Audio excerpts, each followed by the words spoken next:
Okay, so this was the first African Cup of Nations semi-final. It has proved to be a thriller of a match. The pace of the game was ridiculous. I've not seen a game played in that heat and humidity at that pace for 90 minutes. All the goals come in the second half. There were two VAR decisions in the first half, which actually both of them were correct.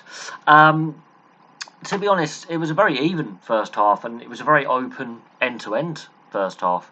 The first VAR penalty check takes place on 30 minutes.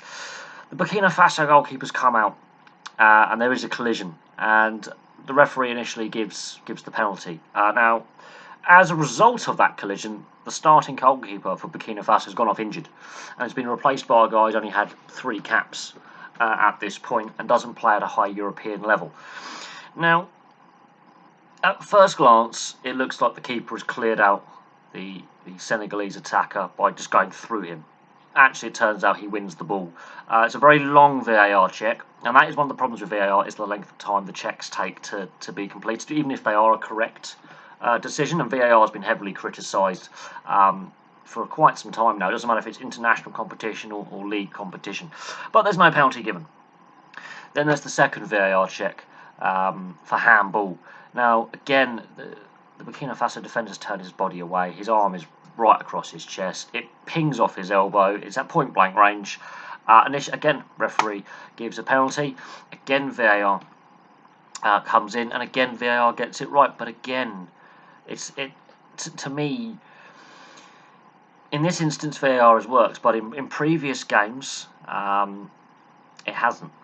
Not just at this tournament, but the consistency across the board, the interpretation of rules, the interpretation of handball is another thing that we need looking at. It is 0-0 at half time, very even first half, very open first half, high energy levels. The pace of the game was verging on what I thought would be ridiculous. I have no idea how both sides kept the intensity up. Now, the second half kicks off, and again, it's much as it was in the first half. Very open, very end-to-end. Both sides having good attacks, good counter-attacks. It was a bit more broken up, the play. There was more tackles going in, there was more fouls. But the energy levels were there, the intensity levels were there. This is two sides that wanted to win in the 90 minutes and give everything to win in the 90 minutes. Now, the first goal comes from Diallo.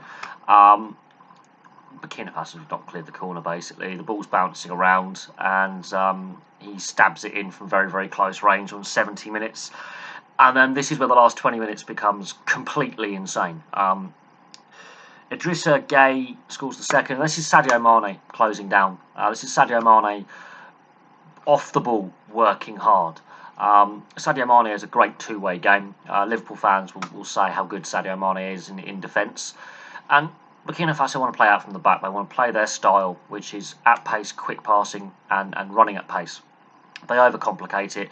Sadio Mane is there when the ball breaks down, steals the ball from the defender, picks a brilliant pass into the box, and Dieng and Idrissa Gueye are both going for the ball, and either of them could have been credited with the goal. It's a scrappy finish, but it doesn't matter. It's the high press, it's the high energy, and it's taking advantage of a less experienced opposition, because the Burkina Faso side are very, very young average age. Which is a trend with international sport these days, is international teams are getting younger and younger. Inexperience at the back, a bit of naivety. It's 2-0. Senegal should be cruising at this point. They should shut the game down. But within 6 minutes of the second goal on 76, Blati Touré has scored a goal, and Bertrand Touré is the catalyst with his driving run. Spreads the ball wide, the cross comes in. Again, it's a scrappy finish. It's in off his knee, but it's the direction of the run, and it's the line he takes. He's completely unmarked. No one's picking up the run, and suddenly it's 2-1. And suddenly, the last 6-7 minutes, Senegal are suddenly on the back foot. Cues a mistake. One player slips over. Blati Touré slips over. There's a collision. The ball spews out. One pass to Sadio Mane. The presence of mind to chip it over the keeper who's coming out. That's probably one of the best goals I've seen, for the quick vision of He's making the run. He's got the beating of the defender for pace. He's got the angle of his run.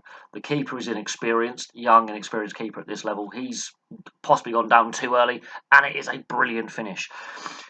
The thing is, I think the scoreline's a little bit unfair on Burkina Faso. At the same time, to keep up that intensity level and that pace, mistakes are going to happen.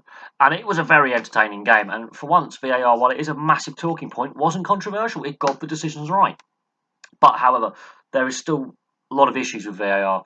The consistency, not just in international, so not just in this tournament, but other international tournaments and in league, top leagues around Europe, there is a consistency issue. There is a interpretation of, let's say, handball. Is it a clear and obvious error? What is the remit of VAR? But I will say this: Senegal are the best team in Africa by some margin.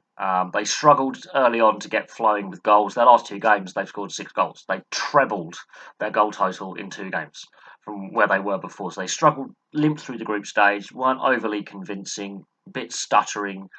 Suddenly they've exploded in the knockout stages, and it doesn't look like they want extra time or penalties in any game. They want to win in the 90. They've got Sadio Mane involved. They've got Idrissa Gueye involved.